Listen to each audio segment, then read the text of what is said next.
नमस्कार, आप देख रहे हैं माई हिंदी टीवी। खबर दिन भर लेकर हाजिर हूं मैं संजीव कुमार। पहले नजर हेडलाइंस पर। दिल्ली विधानसभा चुनावों को लेकर सियासत गर्म। पीएम मोदी ने रोहिणी में की जनसभा। आप सरकार को फिर बताया आपदा सरकार। बोले दिल्ली की आपदा सरकार के पास ना कोई विजन, ना दिल्ली वालों की परवाह। हर मौसम को इन्होंने बनाया आपदा काल। आम आदमी पार्टी ने बिन दूल्हे के घोड़े का वीडियो किया शेयर। बीजेपी से पूछा तुम्हारा दूल्हा कहां है। बीजेपी ने दिया जवाब आपदा जाएगी हम आएंगे। दिल्ली में कालका जी से बीजेपी उम्मीदवार रमेश बिधूड़ी का प्रियंका गांधी पर विवादित बयान। कांग्रेस ने कहा बीजेपी नेता माफी मांगे। पवन खेड़ा ने कहा आरएसएस के संस्कार इन नेताओं में दिख रहे। हरियाणा के मुख्यमंत्री नायब सिंह सैनी से मिले उत्तराखंड के पूर्व मुख्यमंत्री और महाराष्ट्र के पूर्व राज्यपाल भगत सिंह कोश्यारी। सीएम सैनी ने हरियाणा वासियों की ओर से दी नववर्ष की शुभकामनाएं। सरकारी आवास संत कबीर कुटीर में हुई मुलाकात। बीजेपी प्रदेश अध्यक्ष मोहनलाल बड़ौली रहे मौजूद। हिसार के भैणी अमीरपुर में विदेश न भेजने पर युवक की हत्या। आरोपी न बचाने आए परिवार पर भी चलाई गोलियां। पैसों के लेन देन को लेकर हुआ झगड़ा। पुलिस ने मामले की छानबीन शुरू की। अमृतसर पुलिस हुई हाईटेक। शहर में चाइना डोर से पतंग उड़ाने वालों पर ड्रोन से रखी जाएगी नजर। चाइना डोर से पतंग उड़ाने वाले बच्चे के माता पिता के खिलाफ होगी कानूनी कार्रवाई। गुजरात के पोरबंदर में रविवार दोपहर कोस्ट गार्ड का हेलीकॉप्टर हुआ क्रैश। हादसे में 3 लोगों की मौत। कोस्ट गार्ड एयर एनक्लेव पर हुआ हादसा। कल सिखों के 10वें गुरु श्री गोविंद सिंह का प्रकाश पर्व। सिख समाज ने शुरू की तैयारियां। जगह जगह निकाली जा रही प्रभात फेरियां। अंबाला कैंट के गांव मछौंडा में भी निकाला गया नगर कीर्तन। बड़ी संख्या में संगत हुई शामिल। सिडनी टेस्ट में भारत को ऑस्ट्रेलिया ने 6 विकेट से हराया। ऑस्ट्रेलिया ने बॉर्डर गावस्कर ट्रॉफी 3-1 से जीती। 10 साल बाद भारत हारा ये ट्रॉफी। और हरियाणा में 2 दिन हुई बारिश के बाद बदला मौसम। धुंध से जनजीवन अस्त व्यस्त, लेकिन किसानों में खुशी। गेहूं की फसल के लिए धुंध को किसान मान रहे रामबाण। किसानों का कहना लगातार धुंध से गेहूं की फसल की बढ़ेगी पैदावार।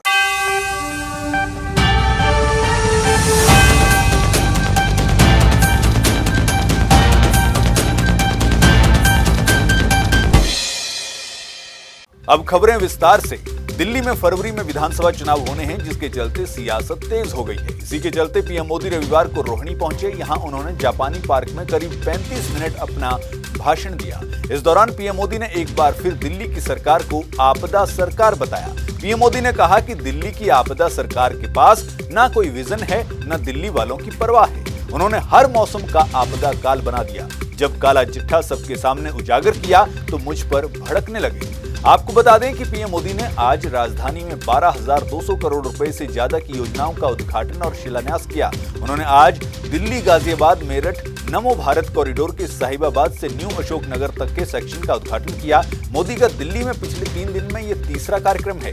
पीएम मोदी ने अपने भाषण में कहा कि ये बीजेपी ही है जो दिल्ली का विकास कर सकती है। बीते 10 साल में दिल्ली ने जिस तरह की राज्य सरकार देखी है वो किसी आपदा से कम नहीं है। यह एहसास आज दिल्ली वालों को अच्छे से हो चुका है। अब दिल्ली में एक ही आवाज गूंज रही है, आपदा नहीं सहेंगे, बदल कर रहेंगे। अब दिल्ली विकास की धारा चाहती है। मुझे खुशी है कि दिल्ली का विश्वास बीजेपी पर है। उन्होंने कहा कि आपदा वालों की नीयत और निष्ठा पर ही सवाल है। जन लोकपाल के मुद्दे ने इस पार्टी को जन्म दिया। भ्रष्टाचार हटाना उनका मुख्य मुद्दा था, लेकिन अब इस पार्टी की ज्यादातर नेताओं पर करोड़ों के भ्रष्टाचार के मुकदमे हैं। शराब घोटाला, स्कूल घोटाला, गरीबों के इलाज के नाम पर किसने जनता के पैसे लूटे, ये उन्होंने अपनी जनसभा में पूछा। साथ ही उन्होंने पूछा प्रदूषण से लड़ाई के नाम पर किसने करोड़ों का खेल किया, आपदा वालों ने और किसने। इनका मूल एजेंडा यही था, अनैतिकता के जरिए कारनामे करने वाले दिल्ली में आपदा लाकर तबाही की ओर ले जा रहे हैं। वहीं दूसरी ओर आम आदमी पार्टी ने सोशल मीडिया पर एक बिना दूल्हे के घोड़े का वीडियो शेयर किया और बीजेपी से पूछा कि तुम्हारा दूल्हा कहां है। आम आदमी पार्टी ने बीजेपी के सीएम फेस को लेकर ये वीडियो शेयर किया है। इस वीडियो में बारात के एक घोड़े को दिखाया गया है, जिसमें घोड़े पर कोई बैठा नहीं है। वीडियो में आपने पूछा कि ये बिना दूल्हे का घोड़ा किसका है, बीजेपी का है क्या? अरे बीजेपी वालों, अपने दूल्हे का नाम तो बताओ। वहीं बीजेपी ने इस वीडियो का जवाब पोस्टर जारी करके दिया। बीजेपी ने एक्स पर जारी किए पोस्टर में लिखा, आपदा जाएगी, भाजपा आएगी। भाजपा का ये 5 दिन में 5वां पोस्टर है। भाजपा ने इससे पहले केजरीवाल को दिल्ली का राजा बाबू कहा था। पीएम मोदी की तरफ से केजरीवाल को आपदा कहे जाने के बाद अरविंद केजरीवाल ने कहा कि आपदा दिल्ली में नहीं, बीजेपी में आई हुई है। बीजेपी के पास ना तो सीएम फेस है और ना ही एजेंडा। इसके बाद आम आदमी पार्टी ने सोशल मीडिया पर अमित शाह को लेकर एक पोस्टर जारी किया। इसमें लापता लेडीज फिल्म की पोस्टर की तर्ज पर अमित शाह को लापता दूल्हा बताया गया। अगली खबर की बात करते हैं। ये खबर भी दिल्ली विधानसभा चुनावों से ही जुड़ी हुई है, क्योंकि दिल्ली में मौसम चुनावी है तो फिर कहीं वीडियो और कहीं पोस्टर वॉर चल रहा है तो कहीं बयानबाजी का दौर है।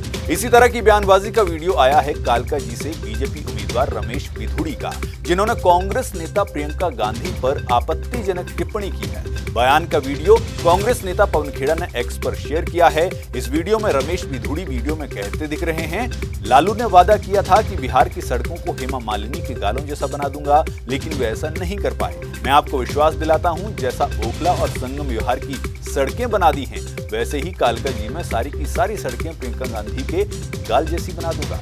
पवन खेड़ा ने इस बयान पर ऐतराज जताया। उन्होंने सोशल मीडिया पर लिखा, ये बदतमीजी सिर्फ इस घटिया आदमी की ही मानसिकता नहीं दिखाती, ये इसके मालिकों की असलियत है। ऊपर से लेकर राष्ट्रीय स्वयंसेवक संघ के संस्कार आपको बीजेपी के इन ओछे नेताओं में दिख जाएंगे। वहीं कांग्रेस विरोध पर रमेश बिधूड़ी ने कहा कि मैंने कोई विवादित बयान नहीं दिया है। कांग्रेस को बयान पर ऐतराज है तो पहले लालू यादव से कहें कि वो हेमा मालिनी से माफी मांगे, क्योंकि उन्होंने भी इस तरह का बयान दिया था।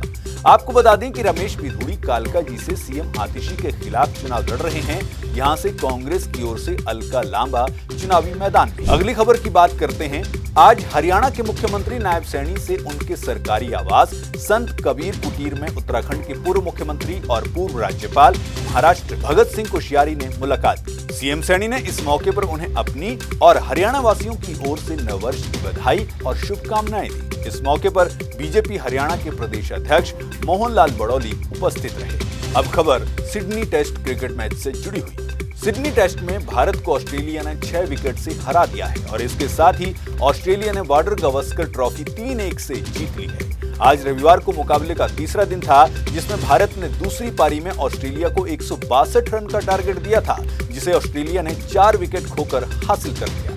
मैच में भारत के हार के कारणों की बात करें तो सबसे पहला कारण रहा कि भारत का टॉप ऑर्डर इस मैच में भी फेल साबित हुआ और यही भारत की हार का सबसे बड़ा कारण बना। इसके अलावा मैच की कप्तानी कर रहे जसप्रीत बुमराह ऑस्ट्रेलिया की दूसरी इनिंग में अपनी इंजरी की वजह से गेंदबाजी नहीं कर पाए, क्योंकि बुमराह ऑस्ट्रेलिया की पहली पारी के दौरान इंजर्ड हो गए थे और ये भी मैच में इंडिया की हार का बड़ा कारण बना, क्योंकि बुमराह ने पहली इनिंग में उस्मान ख्वाजा और मानस लबुशेन के महत्वपूर्ण विकेट चटकाए थे। बैटिंग की बात करें तो पंत अच्छा खेले पर उन्हें किसी का साथ नहीं मिला।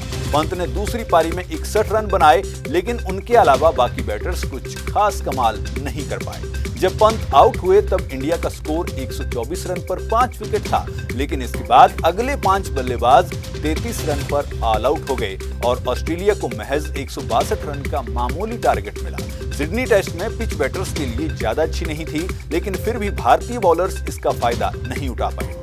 वहीं विराट कोहली की बात करें तो विराट कोहली आखिरी मैच में भी नहीं चले और यही सब कारण भारत की हार के बने। अब इस हार के साथ ही भारतीय टीम को बॉर्डर गावस्कर ट्रॉफी में 3-1 की पराजय झेलनी पड़ी।